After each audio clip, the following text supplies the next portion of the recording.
Romo, Suster, Ibu Bapak, Saudara-saudariku, sahabat Lentera Sabda yang terkasih. Hari ini hari Sabtu tanggal 26 November 2022. Bersama dengan Gereja Kudus, kita memasuki hari Sabtu biasa pekan yang ke-34.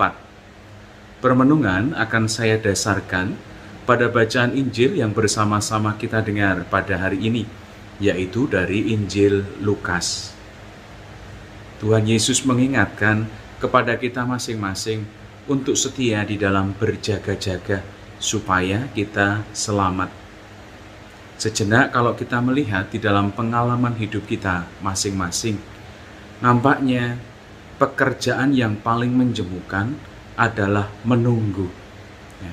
Contoh, ketika seseorang itu memancing, entah itu di danau, entah itu di empang, entah itu di laut, mereka senantiasa menunggu ketika mereka telah melemparkan yang namanya kail, menunggu ikan yang kemudian memakan kail mereka.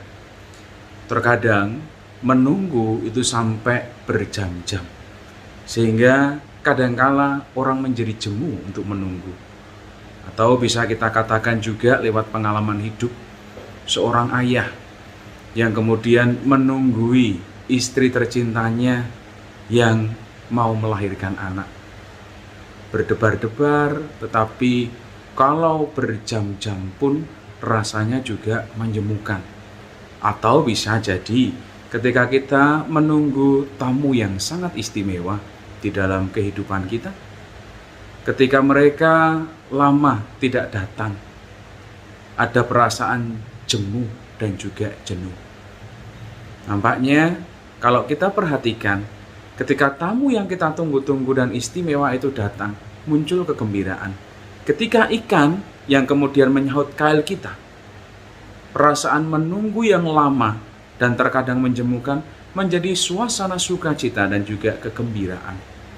Pun juga ketika seorang anak lahir, di mana seorang ayah menunggu berjam-jam, akhirnya muncul yang namanya sukacita. Kita diajak oleh Tuhan Yesus. Sebentar lagi Tuhan datang lewat perayaan Natal. Kita memang menunggu kehadiran Tuhan yang terkadang di dalam diri kita atau hidup kita menjemukan juga ya. Tetapi Tuhan berharap agar ketika Ia datang kita dalam keadaan siap dan juga pantas. Maka Tuhan mengingatkan jangan berjemu-jemu untuk senantiasa setia menunggu kedatanganku. Maka marilah kita isi hidup kita dengan hal-hal yang positif, dengan hal-hal yang baik, dengan tidak jemu-jemu untuk berbuat baik. Itu bentuk penantian yang positif. Penantian yang kemudian menunjukkan juga sebuah harapan sebagai orang beriman. Sehingga ketika Ia datang, perasaan yang mungkin juga kita merasa jemu itu terobati. Oleh karena itu, mari isi hari-hari kita untuk menyambut kedatangan Tuhan pada hari Natal kelak dengan hal yang positif.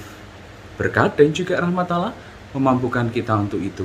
Dan berkat Allah melimpah atas diri kita, komunitas dan keluarga kita, Bapa, Putra, dan Roh Kudus. Amin.